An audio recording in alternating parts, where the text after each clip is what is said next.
Perfect. Well, thanks for joining everybody. As we got people joining in here, you'd be awesome if people want to share their screens too, just so we can see who all's on the call. And it's going to be definitely open question answer. We got a couple things we're going to kind of present or some ideas we're going to go through here. Yeah, certainly thanks for joining today for everybody. This is going to be recorded too, and we can send this to you. So if you got other people that couldn't join today that want to share, you'll be able to share this, and then I think we'll have it, on YouTube or those kind of things too. So we got me and Gabe Malinsky here. We've been at TeamGenius for quite a long time, and we're going to kind of go through, ideas for tryouts here. And really, the game plan is to, like I said, present some ideas, but hear what you guys have for both feedback and ideas for what's worked best for you guys for your tryouts. Because I'm not going to say that I know the best thing about tryouts. I've worked with a lot of clubs. I've been here, like I said, for about 6-7 years. Gabe Malinsky as well. And today we're going to go through the tryout prep checklist. Most common criteria that we see clubs and organizations use that do evaluations currently through TeamGenius for hockey. A peek into the TeamGenius. 3 tips from us. We both selected 3 of our favorite tips for tryouts to hopefully make them easier. And then frequently asked questions in Q&A. So that's kind of going to be the game plan for going through today. We've got, so TeamGenius, we are, if you guys haven't used us, hopefully some of the people on the meeting today have. We're customizable tryout and evaluation app. Working with currently over 700 clubs worldwide, a lot in North America, United States and Canada, but a lot of other places as well. Over 100,000 hockey athletes have been scored in TeamGenius since 2019. Again, we've been around since before that as well. And the 2 of us have helped and help run over 1,000 evaluations a year. So that's who's on the call here. Malinsky, you want to take it from there? Yeah, it was funny. I joined the team back in 2018 after graduating here in Minnesota, and there was 2 Gabes on the team. We were the 2 of the 3 first employees, and somehow there's 2 Gabes. So we've always liked to tag team webinars like this, and this makes it easy. We also have our unofficial ambassador on this slide here. My brother actually played 23 games for the Avalanche this past year in his rookie season. So that's not me or Gabe Skelly, but we figured it would get some attention. And for any Avalanche fans out there, we can get a few more fans for Sammy here this coming year. And then, yeah, there's Gabe and I at one of the conventions we attended this past year. So I'm really excited, though, to dive into some of the stuff that we have prepared for you all and then hear your feedback, too. We had a ton of great questions in the form submission that we had sent out. And so excited to dive into some of those today. So if you don't know much about TeamGenius, we work with, like Gabe said, 700 plus clubs and organizations across really North America, but worldwide we have some outside of the US and Canada. And so here's some that you might be familiar with. We're, especially in the hockey world, really involved in minor hockey associations up in Canada, really heavily involved in Minnesota hockey and then East Coast, but we do have clubs out in California, Florida, and everywhere kind of mixed in. So what it comes down to, like if you actually are looking at TeamGenius, we're best for clubs or organizations that run over 100 players through their evaluation process. Anything less than that, it's like you can get by using paper, pencil, clipboard, Excel spreadsheets. But more than 100 players, that's where it gets to be a lot more work, running check-in, scoring the players, transferring data from a clipboard to an Excel spreadsheet, sending out results. So the TeamGenius system is able to just streamline that whole process, kind of get you away from the paper pencil-based system that might take a long time if you're evaluating over 100 athletes.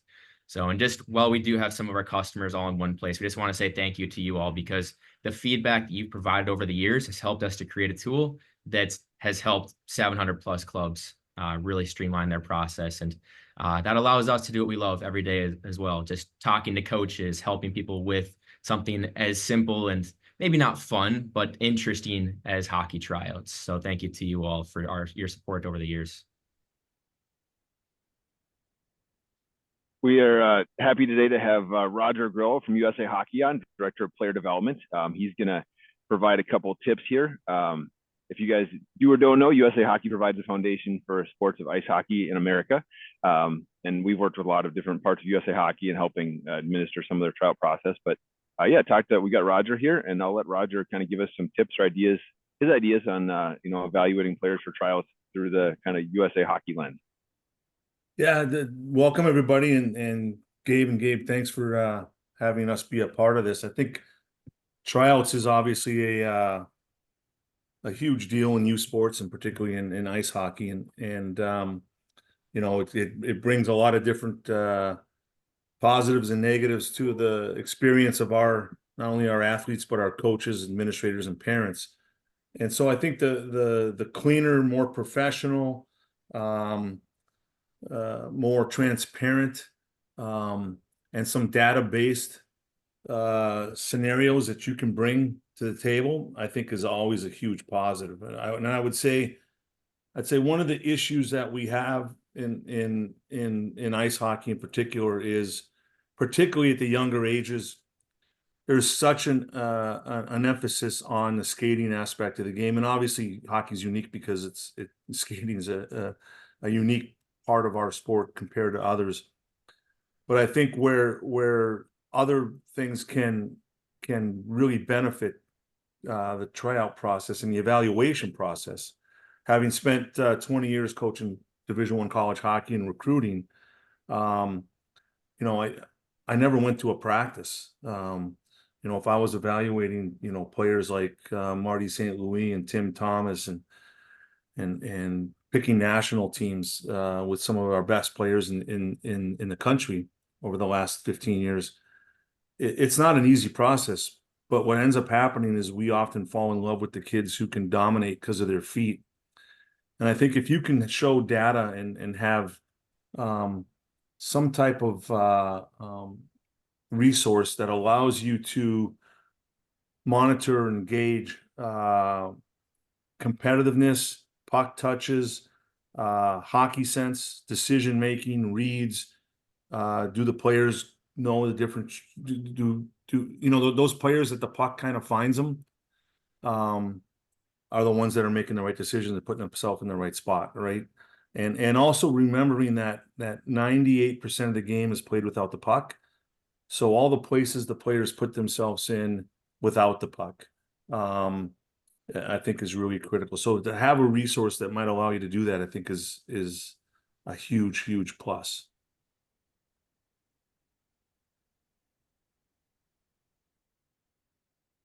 Yeah, that's a great place to start. And just as you think through all the different parts of tryouts, we over the years have compiled a list of sort of to-dos that you can fall back on in order to make sure that you're prepared for the tryout season. And so I'll let Gabe Skelly kind of take us through this one. And don't feel like you have to screenshot this or anything. We do have this in a PDF that we'll send out to everyone afterwards. Yeah, so kind of going through the tryout, prep checklist we've got is, starting out 1 to 3 months in advance, depending upon what organization your schedule looks like. Establish your tryout format, identify your evaluation criteria, and we're going to touch on evaluation criteria quite a bit here. Reserve your fields, courts, facilities. So for you guys, that'll be probably mostly going to be ice time, unless you've got your own sheet of ice you can use. Prepare and send communications to parents. We know that's a big one. Depending upon if you guys let parents in the facilities or saying that it's going to be a blackout facility, communicating those things, what your season's going to look like, what kind of gear the kids need to get. Open your player registration. So whatever your registration platform is, opening that registration up and getting it set so people can register for your tryouts and pay for the tryout process. 3 to 6 weeks in advance, obtain equipment. So then really getting in anything you need as an organization to run your tryout process. So things for we have various equipment listed here. Recruit evaluators.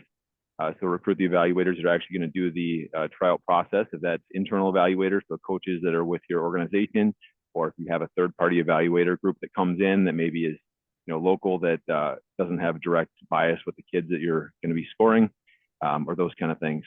Recruit volunteers, so people that are going to help with maybe player check-in or just logistics for your coaches and evaluators. Bring in meals, bring in who knows what. We know there's a lot that happens during the trial process, and usually the more volunteers the better.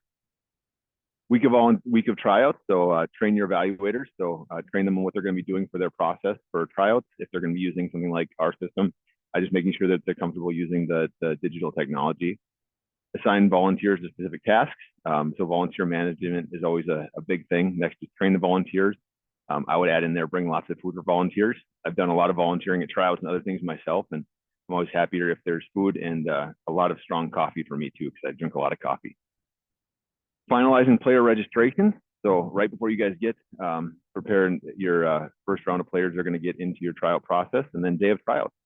Set up your athlete registration and check-in area. Set up volunteer and evaluate areas. Finalize and hand out athlete lists. Address volunteers with final instructions, and address parents and athletes. So a lot of the clubs I work with, they'll have an actual parent meeting as they drop parents off to explain to parents what's happening for the trial process, so that there's less emails or phone calls, and say, hey, if we have a parent meeting, you guys show up, we're going to communicate things there. And then tryouts happen, and post tryout, compile scores and rank players, assign players to teams, communicate the results to athletes and parents, respond to parents' questions related to team assignments and player performance, and ask for feedback from evaluators, volunteers, athletes, and parents. I would go one step further too. Is one of the things we work with is a lot of coach and referee mentoring programs, and it's always nice to have some program where you don't just get feedback for your coaches and volunteers and referees, but you can actually help mentor them to help keep them in your process, feel like they're getting meaningful feedback and wanting to keep working with you and giving their time.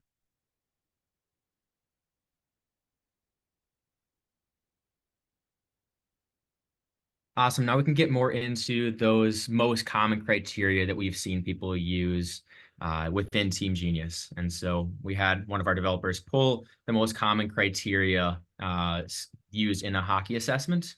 And you can see both subjective scoring criteria as well as the quantitative data that we see collected. And so funny enough, the most common criteria used among all assessments is this overall score. I think the reason that is because at a scrimmage, some people want to just collect one score. They just want to say, all right, on a scale of 1 to 7, how great is this player? Because if you're evaluating 30 plus players or 40 players at a hour-long tryout, you might not have a ton of time to collect scores on skating, passing, shooting, hockey IQ, physicality. They just want to get that one number to help them know, should that player be moved down a group, up a group, stay in the same group, that kind of thing. So overall score is the most common that we've seen used. Other than that, skating, puck handling, passing, shooting, nothing super surprising in here. A lot of people do take the approach of having an offense and a defense criteria in there as well, because sometimes those defensive players don't quite stand out as much during a tryout because they're just really good defensively. And sometimes when there's a really good defensive player, if you don't notice them, that's actually a good thing. They're doing their job. They're playing defense. And so that's, I think, a good thing to point out, that defense is sometimes a really good criteria to have in a hockey assessment. Others, we have passing in here twice, it looks like. I think this is maybe named something else. Physicality, hockey IQ, coachability, leadership. These last few, especially the last two, I think are more often used during in-season evaluations, because at a tryout, it's really difficult to see their coachability, their leadership, their attitude, things like that in an hour long, or 3-4 sessions that are an hour long. So those are more so relevant, I would say, to the in-season evaluation.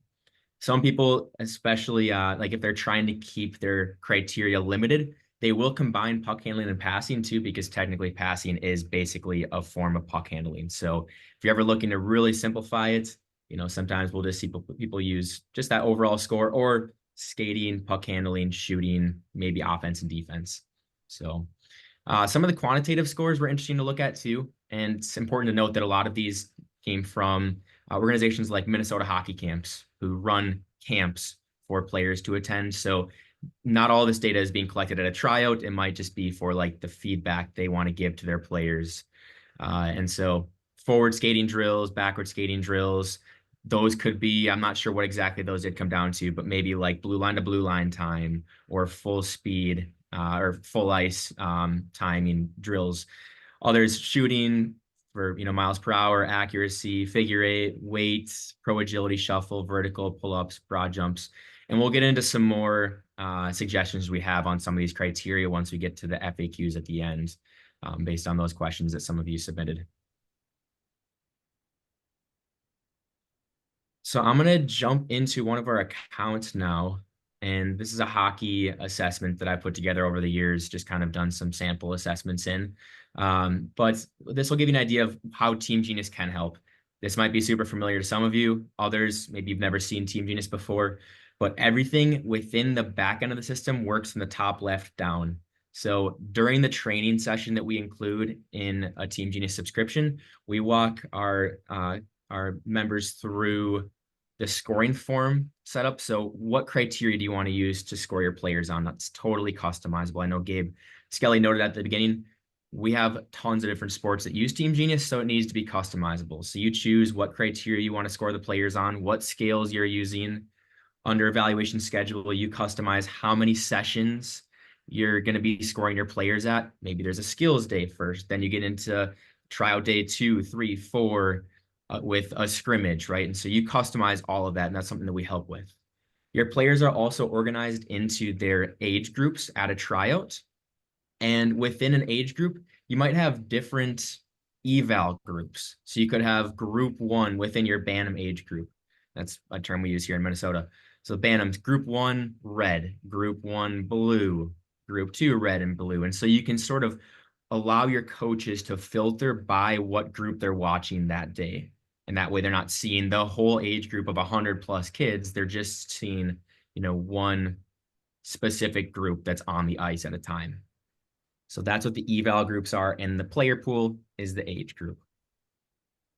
Skipping ahead, you're able to run check-in by either assigning numbers ahead of time or by assigning numbers at the check-in desk. You can do either of those.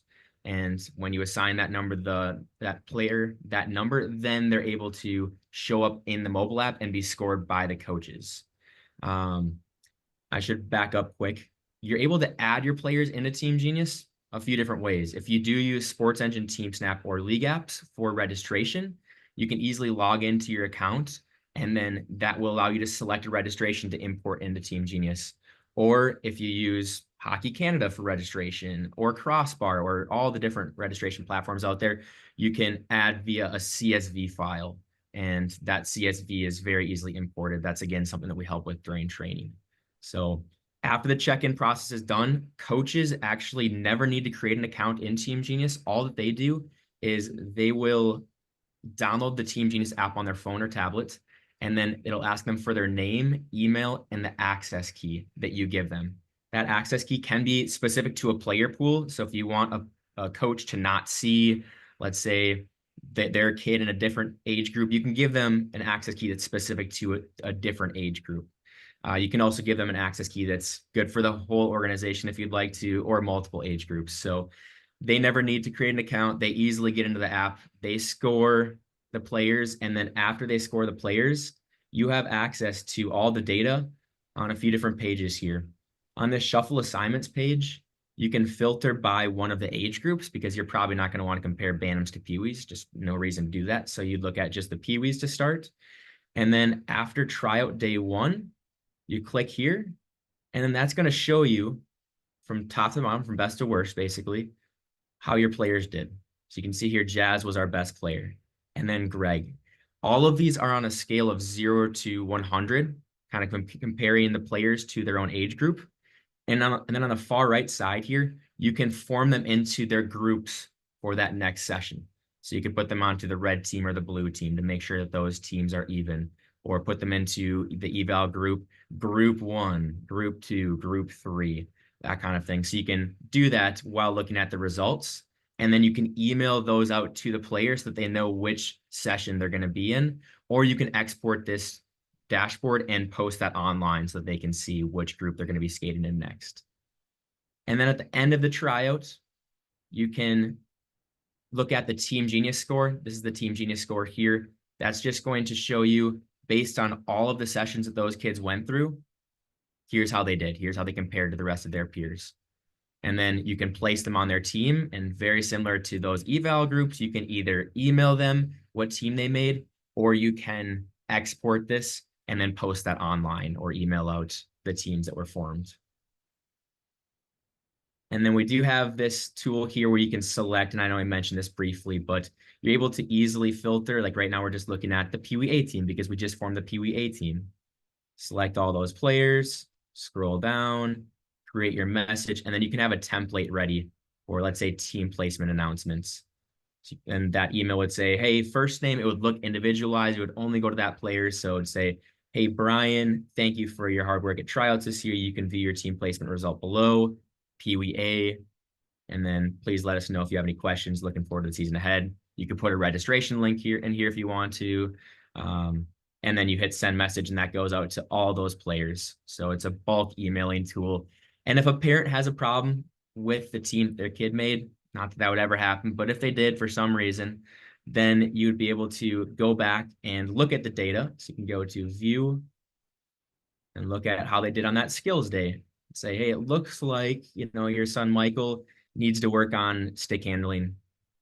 And if you want to take that a step further, you can click here on this eye icon, generate an evaluation report, and you have the option to include how they ranked compared to their peers, what the average was for their peers versus their own score, comments, who added comments. Not that you'd want to show that after tryouts, but you have that option.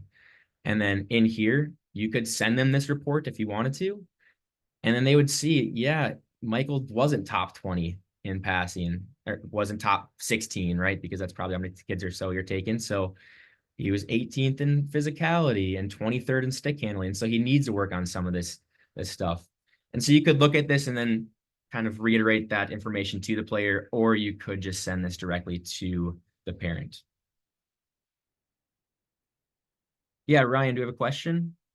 Yeah, is that evaluation report, is that something you can have set up to automatically send out at the end of tryouts, or does it have to be manually done like that?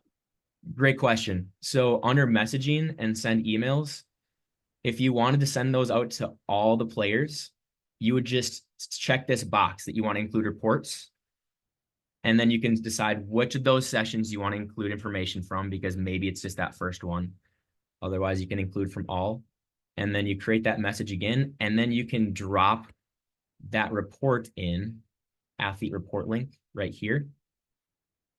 And then you'll see bottom right corner, you choose what you want to include in those reports, just like you saw before. And then you send that out, and then all those parents would get a link with their kids' reports. And so that'd be the way to bulk send those. There's no way to have it automatically send, but you can have it, send with that results email. Or in season, we have a lot of people who use this for in-season evaluations as well. We're not focused on that too much today, but you are able to have the coaches evaluate the player and then have this feedback report template saying, thanks for playing with us this year. Below is a feedback report shared from your coach. Click here to view, and then they can see that report as well. So yeah, really good question. I think we'll kind of stop the TeamGenius overview there, but any questions on the system before we jump to the next topic? We had Peter had a question here. I don't know if he wants to ask it live, but good question on the first part of it here is, do we encourage evaluators to put in comments? I definitely do. So. Okay, that's great. Thank you, guys. And the second question, I guess, was, do you guys recommend sharing everyone's scores with the families? I think you just spoke about sending it out. My kids have gone to some evaluations where everyone gets their scores, and then we've also been at some associations where the scores are like top secret. And I was just kind of wondering what you recommend as a best practice. Yeah, personally, after tryouts, I don't recommend sending it. It can cause a lot of issues. But if you're really trying to be transparent, then that would be a great way to separate yourselves from other organizations. And what we've seen some people do as well, especially it seems like maybe hockey organizations on the East Coast, who are competing really directly for players, in their area, is they'll market the fact that they're going to be sent, that the kids will be sent a report after tryouts. But if you're going to do that, then make sure the coaches know that, because you don't want them putting, something a little bit inappropriate or not great to share with the player in that comment section. So just make sure that you let your coaches know that you will be sharing that data if you're planning to do that. Yeah, and Thanks. I would suggest, just having done this before, I think feedback for our athletes is critical, but I would keep it positive, and productive.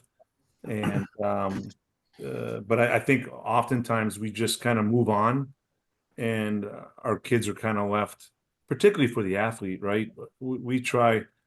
We just got done with I just got done running our national 15 camp, and we ask all the coaches to sit with each kid and tell them some of the things they thought they did really well for the week, but then also have some discussions on what they think they need to do to continue to move forward.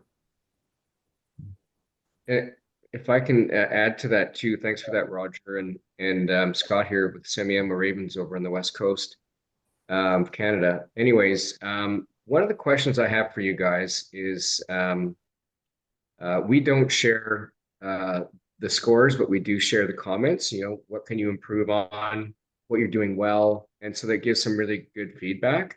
But the real particular question that I have is last year we had an issue where we have our division managers who are involved in the TeamGenius scoring, and they're able to see the scores, and we're not going to have that this year because, and we already explained to the parents that, hey, your placement of your player or goalie isn't all based 100% on scores.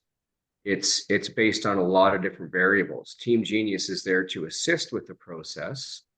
And we have several independent evaluators coming from outside of our association to look at the 300 players that we're evaluating each year. Anyways, where I'm going with this is in your sheet that you initially we went through the checklist. Typically, do you have parents or who are volunteer division managers become involved in the scoring so that they see the scores? Because I think what we're going to do this year is we're going to not allow them to see the scores because they immediately think that, well, my son who's playing in that pool or player evaluation group or whatever got the highest score, so that automatically they believe that their player or goalie should be wherever they think they should be, but it's not 100% based on the overall score. Yeah, it's a great question. I'd love to hear from somebody else who maybe has experience. Anybody have any thoughts on that? As I can give my take as well. I guess Justin here, St. Louis Park Hockey in Minnesota. I will say, just in my experience and working, number one, TeamGenius has been great from the evaluator platform. But typically we only get requests when people aren't happy about the team they made. Right. And then it's like, then you're down a bad, bad rabbit hole that you don't want to go down, because then they're going to nitpick every single thing on it. And yeah. So anyways, that's just been our experience. It's like, hey, I didn't make the A team, I made the B team, and I'm pissed, and I want to, figure out why. So then, Justin, thanks for that. And just to be clear, so you don't allow your parent volunteers, division managers become involved or have access to the scores then, correct? No, so it's just our non-parent coaches that are doing the evals, and then we do have, depending on level, we'll have some outside evaluators come in. So, and then we just kind of go through and select the teams. And some of it, if it comes down close between players, right, on the scoring front, we will go back to, feedback from coaches from the previous season on the individual player. Are they a first or second year player? Just kind of trying to figure out what's the best appropriate fit for that individual. So I don't know. Yeah, every year we have somebody who's upset, it sucks. But they're usually over it in a week. Usually. Yeah. Yeah, and I would reiterate that based on what we hear after tryouts. It's like there's always those select few parents who are frustrated by that. And if you have the feedback to give them, that's invaluable. And at least it allows you to justify that player placement decision.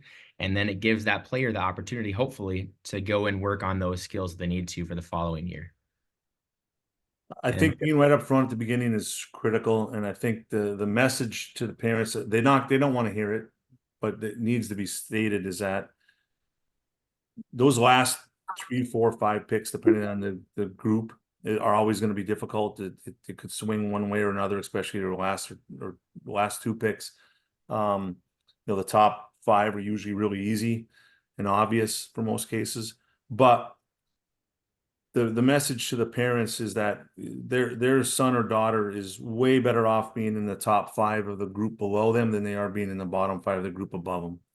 Strictly from a player development standpoint, they're not going to want to hear it, but it's so critical for people to understand. They're going to get more touches. They're going to be more confident. They're going to feel better about themselves, and they're not going to be chasing. They're going to be leading. So I think but it's important to kind of, before tryouts even happen, to have that discussion with moms and dads. Agreed. Can I just jump in here? Amy Reinhart from Air Minor Hockey, we're Southwestern Ontario. I just have a question about your scoring system. So the rating system that has been used. So in the past, we've used a 1 to 5 rating system for the evaluators. Would it be more ideal to use a 1 to 10 rating system to be able to have more of a differentiate between being able to pick like a 3 or a 4, or like, a 2, 3, 4 to a 6, 7, 8? I'm just not sure how it is set up. This is my first year running the evaluations. Yeah, it's a great question. The most common criteria, most common scoring scale we see is 1 to 5 with half-point increments, which technically is the same as a 1 to 10 full-point increment system. But sometimes it's not quite as apparent to coaches. So if you do make that a 1 to 10 scale, because you have more players and you want more differentiation amongst all those players, that's a great way to go for sure. And one thing that I do recommend to some of my customers that I work with is think about like a 1 to 6 or 1 to 7 scale, because then psychology says it's a little harder to find like that middle number.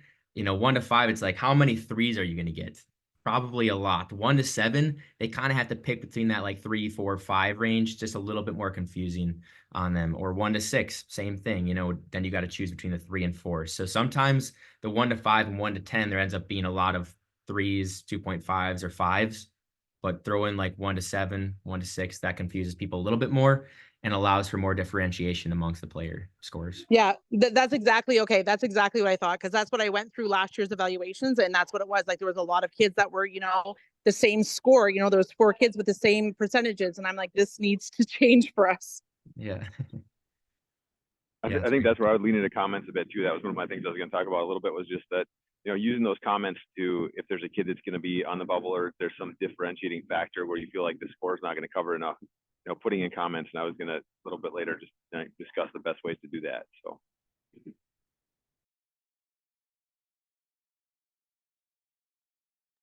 Yeah, and we'll open up for more questions at the end here. And Gabe, I guess while you mentioned that, we can quick jump to some of your overall tips for tryouts. Yeah, so tryout tips, and I know there's a lot of stuff out there, and this is just what I suggest, based on customer experience. So number one, plan your time for success. So when you're thinking about, evaluating or changing your process, if it's not working great or you want to go to a different tool, think about time, right? Number of players times the number of drills times the time that each person has a score and they're on the ice. So, you think of like, you don't want to have like 10 or 25 things you're going to score each player on if you got an hour to look at them during each ice session, and you got each coach is looking at 20 players, because they're just not going to have time. So, pick the things that are right to your organization to look at. And then I like having multiple evaluators look at each player for what they're going to be looking at. So if it's, gameplay and different gameplay drills, or, the different skate drills you're going to be doing, have a bunch of different evaluators, because that's what our system makes it really easy, is to have different evaluators, their scores aggregated. I mean, even weighting their scores, like if some people don't know, but you can set it up where if you got head coaches versus assistant coaches versus, outside evaluators, you can actually set a weighting so their weights come in differently on what they're scoring. So that, plan your time for success so people don't get stressed and trying to put in scores last minute. Number 2, use voice navigation to find players without looking down. That goes into the notes too. So in TeamGenius, you can use, so you don't have to look down at your device like you might look down at your sheet of paper if you're using clipboards. You can hit player number 3, player number 5, and say that, and it's going to jump to that player. So use the voice navigation, and then separately we have voice dictation. So if you're scoring, Gabe Malinsky on his gameplay in his first round of game scenarios, and you score him a 3, you can hit the little button and say, he did this, this, and this correctly, but he needs to work on these 3 things, and maybe he should be at this level. So you can have the system automatically, dictate those notes for you, turn them into text, so you can look back on them when you're doing those team placements on players. I really like the voice options. I'm also a voice texter. People don't love it. Sometimes my texts come out garbled, but it's nice for trials to make it faster, and so you can just keep looking at the players. And then number 3, use pool rank to help with parent questions. So we showed you the dashboard. You can have a player, say you've got 25 U13 players. You can sort them by the defensive players, and you could look at like one of their specific criteria you want to see, and you're gonna be able to see that ranking of how that player ranked within their age group on that specific criteria. And then when you pull up the reports, if you want to pull up a report just because you've got a parent who's questioning where their kid made it after tryouts on a certain team, you can show them that stack ranking. Say like, Gabe Malinsky was, 5 out of 5 on his gameplay, but he was 1 out of 5 on his coachability because he was talking back, and so that's why he didn't make the top team. You never know those kind of things, but I lean on the data that way to really look if parents are wanting more details after tryouts. You can pull up those reports and look at how their kids specifically ranked against their peers, their specific age group kids, or pool, their session kids, on those criteria that are important to you guys and putting them on teams.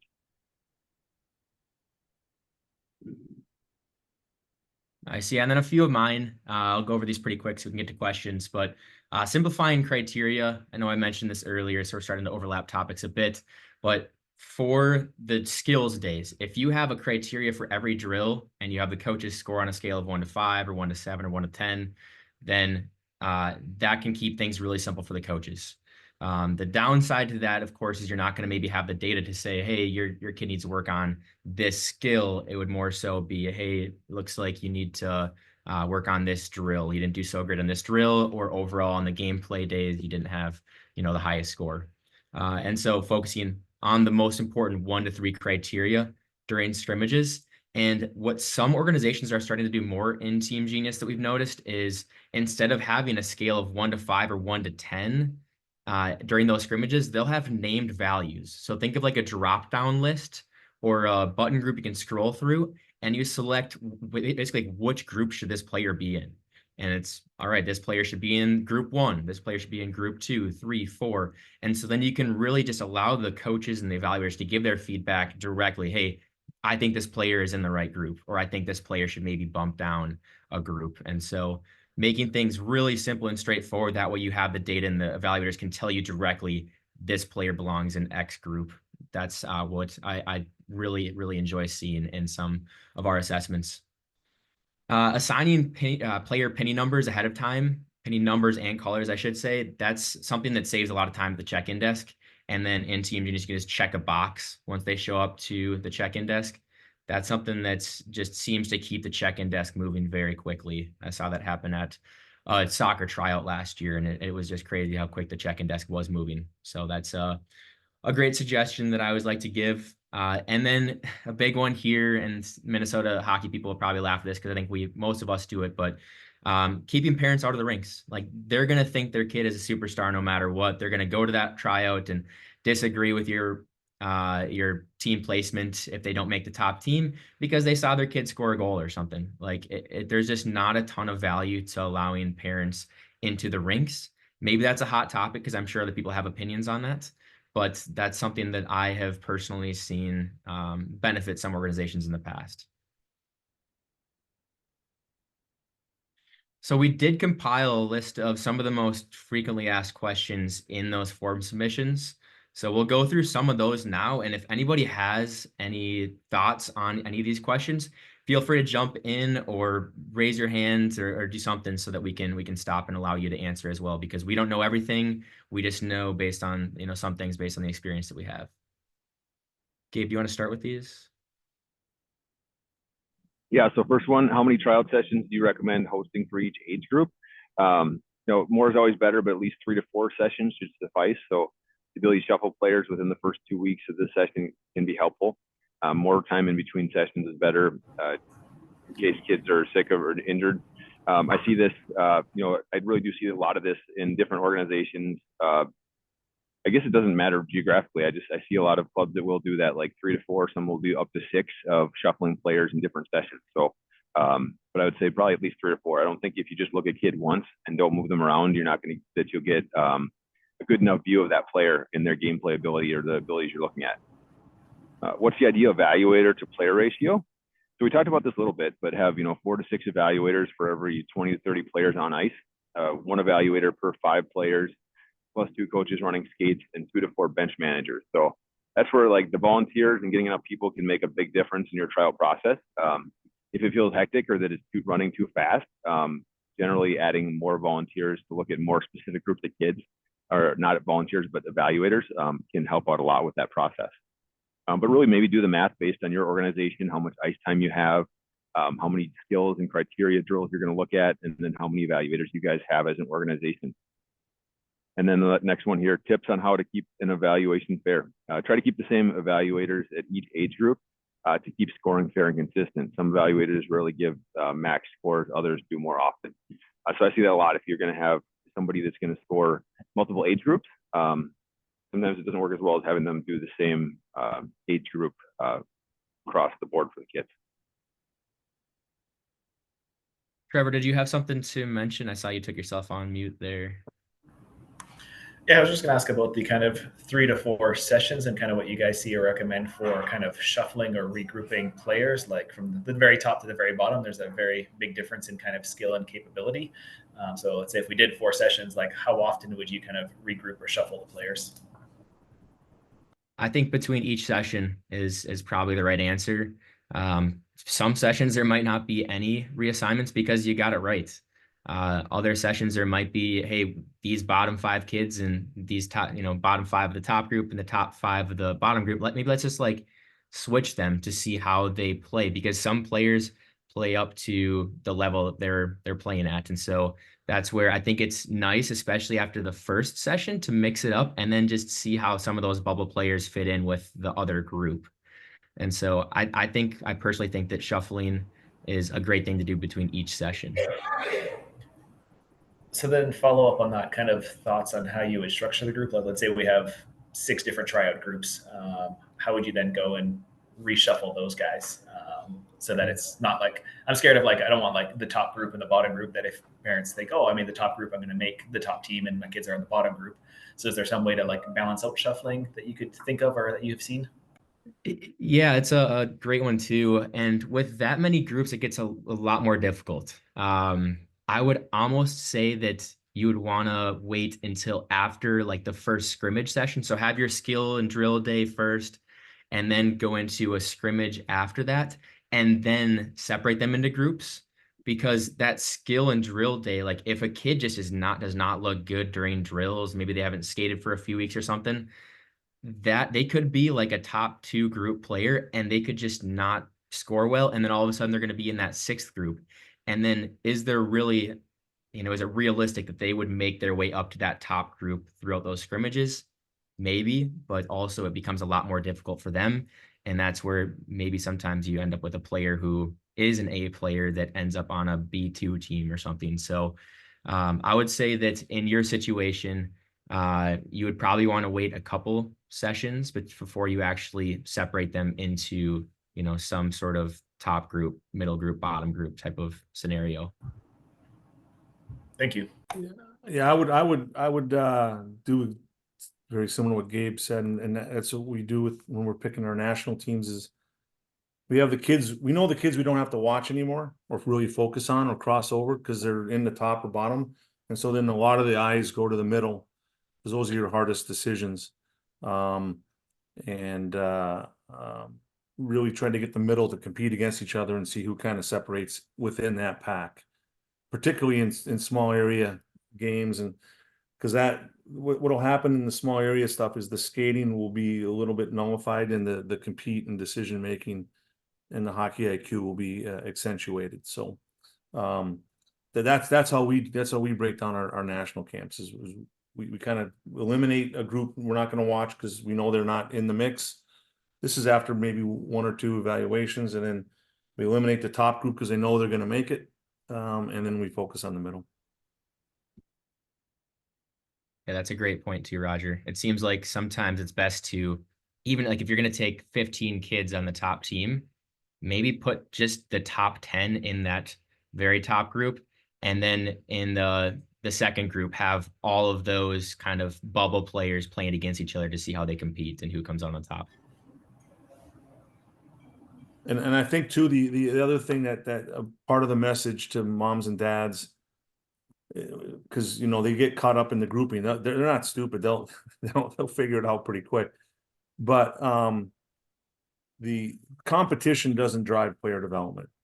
There comes a point in a player's journey, you know, and that's not to like, you know, high school age, 14, 15, 16, where being around better players is really going to help drive them. At the younger ages, competition actually gets in the way of development.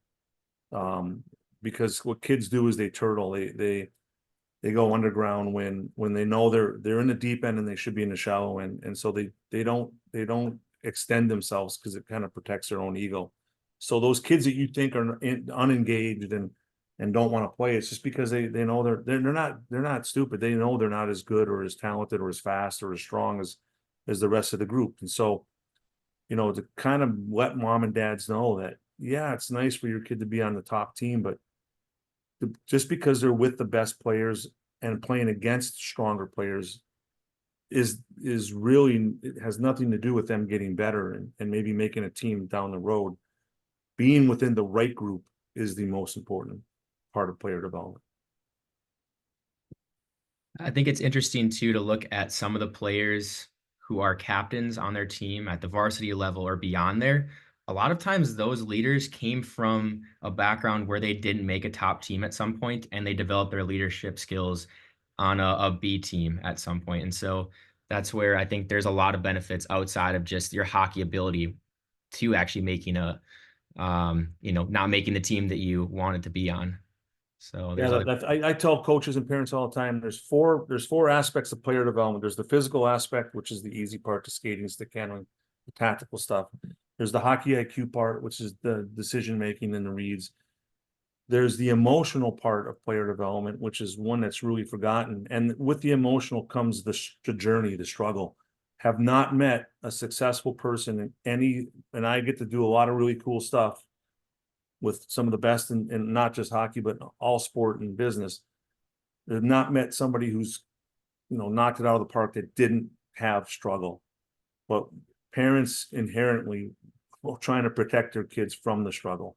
And so again, that conversation right up front is really, really critical. Without the struggle, it's gonna hit some point, and hopefully it's not a really good player, and now all of a sudden in college or at the international level or whatever, high school, the struggle hits and they can't deal with it because they never had to do it before. That's great. I think it's a good segue back to this next question that we were asked. So, how do you handle parents who are upset with the team their kid was placed on? I mean, I think there's certain people on a board that are really good at doing this, others maybe not so much. And so, find the right person to answer those questions from parents. Somebody who's going to be compassionate and just kind of knows how to handle some of those situations. If you do have those scores for that player, being able to justify the player's team placement is great. Giving them some sort of feedback that can help them understand what their player needs to work on for the following year. So sharing that player data. And then I know we mentioned this, but sometimes that feedback report, actually sharing that with the parent, shows that, hey, we were prepared with something to give you. They're not going to think that you made up some sort of responses to get them off your back if you share a feedback report with them. So there's always that option too. Advice on when to evaluate players off ice versus only on ice. I think it's really an age thing. So we recommend that you start evaluating players off ice once the physicality piece really comes into play. And that's usually, I would say, around age 13 and up. Roger, do you have any thoughts on that one? Like, when should players start to be scored off ice? Now you nailed it. 13 plus 14. Obviously, every kid's a little different, right? And they're going to go through changes at different times. But really, to me, for us, in our player development group, 14 is kind of the magic number, that 13, 14. because that's where the split in the road in our minds happens. And the split in the road is I just want to play hockey, or I want to try to be really good at hockey. And those are two completely different paths. And I tell parents and players all the time, once you hit that 13 plus age, the responsibility for development goes from mom and dad and coach to the player. So it's a perfect that's you nailed it. Awesome. And then next question here, do you recommend posting scores to parents or coaches after tryouts? And we kind of got this question asked live here too. We don't necessarily recommend posting it to parents and players unless they request it. Of course, that's assuming that you didn't tell your coaches that you were going to be sharing it. If you tell your coaches they're going to be sharing data, then absolutely do it. The more transparent you can be with those parents, the better. But sometimes it just causes unnecessary drama if you do post scores, because they don't know how their kid performed with that tryout. You do. That's where the scores came from. So and like I say here, we do recommend sending each player's scores to their coach before the season begins. So if you can give that coach data on the player before they start scoring, they will have a good idea of what players need to work on that season and where their strengths are and how they can be utilized during a game or a practice. And so that's something that you can do in TeamGenius and maybe outside of there too, if you do have the data on players. So best overall tryout format that we've seen, like we said earlier, 1 to 4 sessions. That first one being skills and small games. Split groups into 20 to 30 players per hour. That way the coaches have enough time to see each player go through those drills. 1 criteria for each drill. 1 for any sort of like small game as well. On a scale of 1 to 7 is usually a good way to do it. Form even groups. Taking into account their position and overall score. And then session 2 to 4, shuffle between those groups, split them into 2 teams, about 10 to 15 players per team. And then after that, take into account that session score. So don't look at maybe like 2 sessions ago too much. Just worry about that 1 session, because that's how they did compared to the group that they were in. And then reshuffle those groups, like I said, between each session. Couple other things here. In the TeamGenius system, what you can do is weight each evaluator's score differently. So if you have somebody like Roger at a tryout who's doing scoring, Roger knows how to spot a good hockey player. And so you can bump Roger's weight to be more heavily weighted, or his score to be more heavily weighted into that TeamGenius score. Versus somebody who's brand new to hockey, they're a volunteer coach, and don't really have a background in it. They're just filling in because you need an evaluator. Bump their weight down a little bit, because their scores probably don't mean quite as much as somebody who is qualified to be an evaluator. So that's something you can very easily do in the TeamGenius system, probably in an Excel spreadsheet too, if you needed to, but TeamGenius, it works great in there. And then after the tryout happens, meeting with the entire board, or at least those who need to be a part of the decision-making process, is, I think, really important. Not just leaving it up to one person, because that one person might not have a perspective that somebody else does.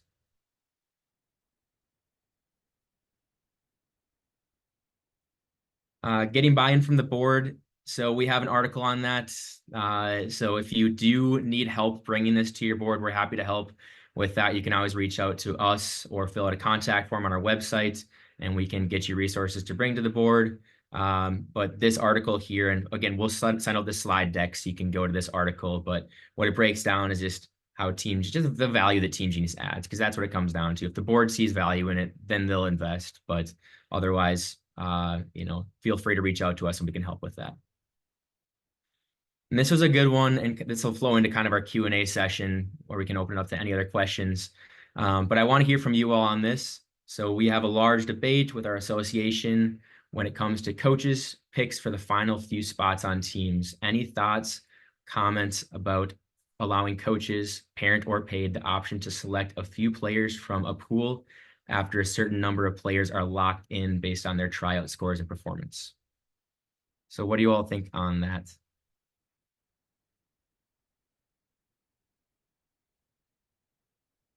Maybe I will share my screen in case somebody wants to reread it.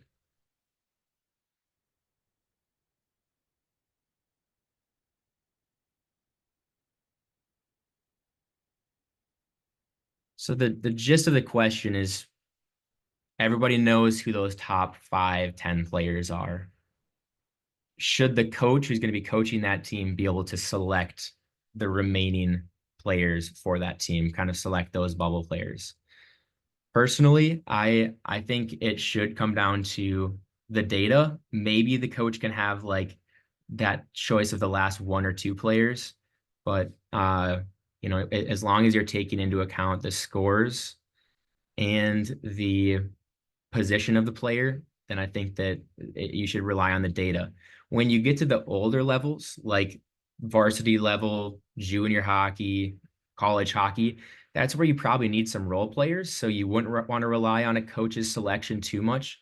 But I do think at the younger ages, relying on the data as much as you can is probably the way to go. And that's Gabe and I are probably biased because we're data guys, and so we like to rely on our Very much system. more about the data. I mean, that's where I even go into like one of the things you can do in TeamGenius is lifetime player development. So if you got a player you've worked with for 2, 3, 5 years, you can look at how they've scored over time in tryouts or in season evaluations and really see how you think they're going to perform.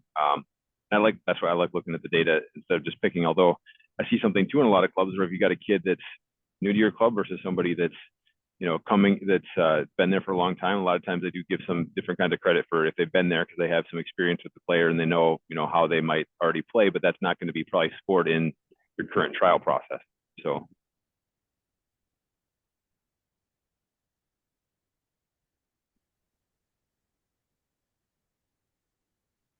There's no other thoughts on this one. We can leave it at that and move on to the Q&A session. So yeah, just before we open it up, thank you all for joining. Really appreciate having people on here live, interacting, sort of talking through different processes and ideas and questions. We do have a free trial. If anybody's not in TeamGenius already, you can use our free trial to score up to 20 players for 30 days. So feel free to do that. If you are a TeamGenius customer and you know somebody else who could use TeamGenius, we do offer a 10% referral credit. So feel free to just connect us directly with that person, and then we can put that credit if they do purchase towards your subscription next year. We're going to invite everybody to a Slack channel. Slack is kind of like it's a communications app. And so you can all then interact with each other, ask questions throughout the tryout season. And that's not somewhere to like ask TeamGenius questions. You have a CSM for that. And so keep it to just like questions on overall tryouts that maybe you couldn't get answered here. We'll also send the slide deck, the webinar recording, and that tryout prep checklist out after this. So here's our contact information if you need to get a hold of any of us. And yeah, with that being said, any other questions for today?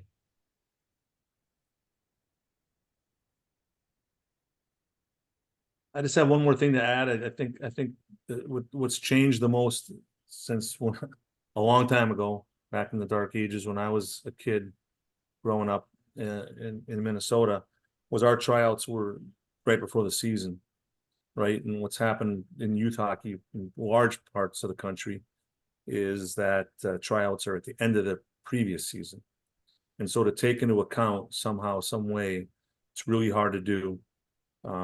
Pro sports struggles with this as well, as trying to project where a kid might be the following year. Because you got to remember, kids are going to change so dramatically over the next 4 or 5 months or 3 months, during the off season through the summer. And I think where the biggest mistakes are made and where a lot of the angst comes from is when those last couple of picks, there's a big change in a kid, and now kid's really struggling at the top team and would have been way better off in the bottom team and vice versa. Mm-hmm. So it's just something to think about as you go through a process like this, how you can make it better, and maybe one of the final decisions, and maybe where you do take some feedback from the coaches or a discussion on where do you think the kid's going to be in 3-4 months. Yeah, that's great. And that's where I think a lot of the value comes in, from having end of season evaluation data from the coach who spent a full year with that player. That coach is probably going to know as well, like, is this their major sport? Is this their primary sport, or are they focused elsewhere? And would they be fine playing on a B team? So that's all good things to have notes on. Mm-hmm.